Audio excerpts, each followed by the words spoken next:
दोस्तों, मोदी जी अमेरिका क्यों नहीं गए? बड़ी साफ सीधी बात है। इतनी ज्यादा ह्यूमिलेशन, इतनी ज्यादा जिल्लत, इतनी बड़ी जलालत, इतनी इंसल्ट, इतना ह्यूमिलेशन, उसके बाद मोदी हिम्मत कैसे जुटाते कि अमेरिका चले जाएं?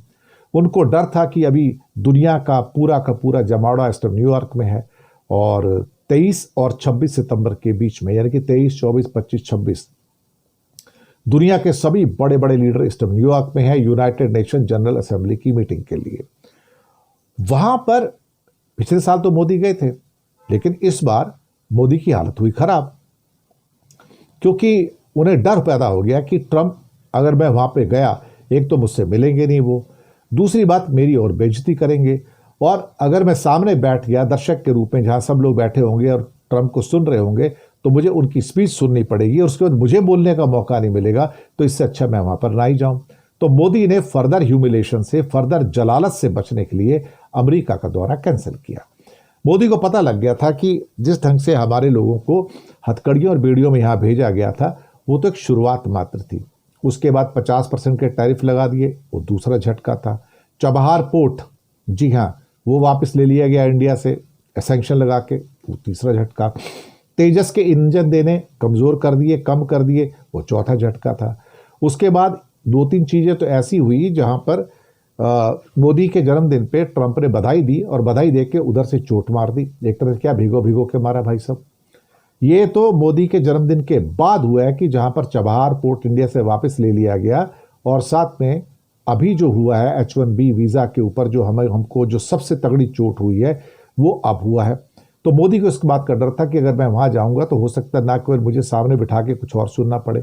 और स्पीच के अंदर जो उन्होंने, ट्रंप ने 1 घंटे की स्पीच थी, उसमें उन्होंने कहा भी था कि इंडिया और चाइना मेन फंडर्स हैं पूरे के पूरे यूक्रेन वॉर के, और ये दोनों दोषी हैं, ये दोनों पापी हैं एक्चुअली देखा जाए तो मोदी को वहां बैठकर सुनना पड़ता था कि ट्रंप उनको बोल रहा है तुम भी एक पापी हो उनमें से, और वो उससे बर्दाश्त नहीं होता था।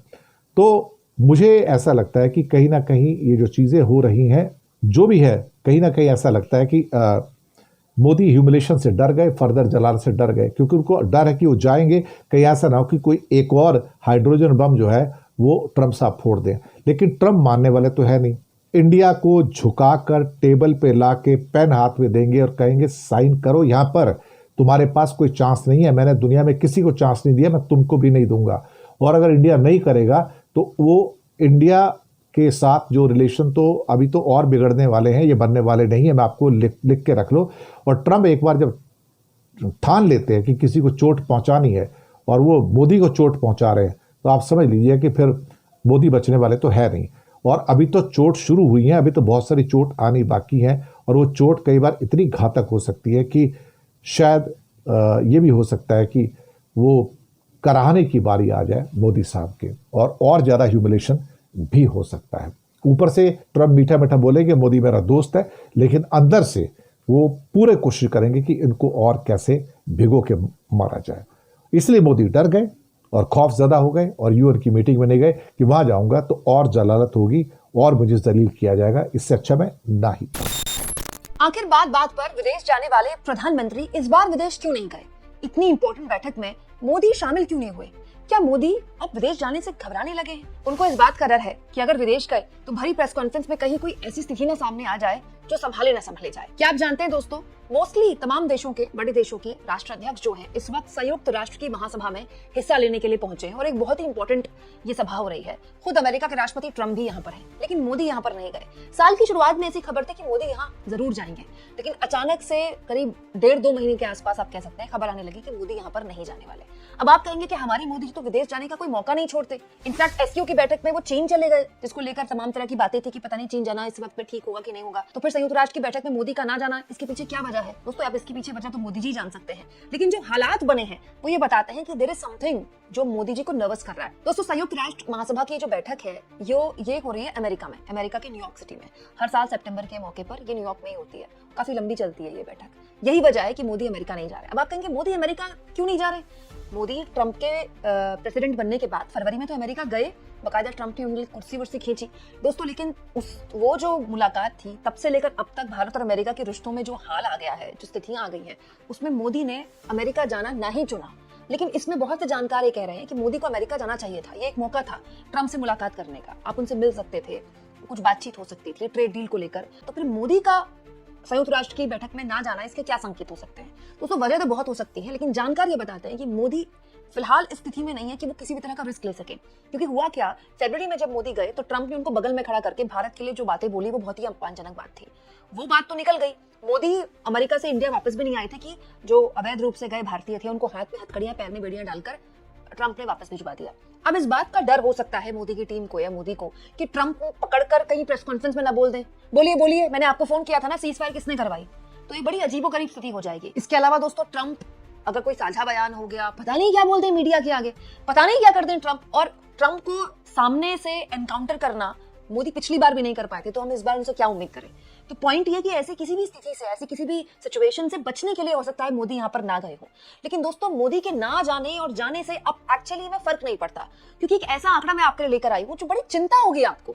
चिंता इसलिए होगी दोस्तों क्योंकि ये आंकड़ा बताता है कि जब हमारी सरकार जीएसटी के बचत उत्सव मनाने में व्यस्त है, तब भारत का जो एक्सपोर्ट है अमेरिका में उन चीजों पर भी घट रहा है जिस पर टैरिफ नहीं लगाए। दोस्तों ये बहुत ही हैरतअंगेज डेटा है, जिसको देखकर मैं भी बड़ी हैरान थी कि ऐसा कैसे हो सकता है, जिन चीजों पर टैरिफ नहीं लगाए उन चीजों का भी एक्सपोर्ट कम हुआ है। दोस्तों ये जो आंकड़ा मैं आपको दिखा रही हूँ, ये global trade and research initiative GTRI का एनालिसिस है। दोस्तों इस आंकड़े के हिसाब से देखिए, smartphone export, India's primary export to US decrease by 58%। Smartphones का जो एक्सपोर्ट है वो 58% घट गया है, reducing from 2.29 billion in May from 964.8 million.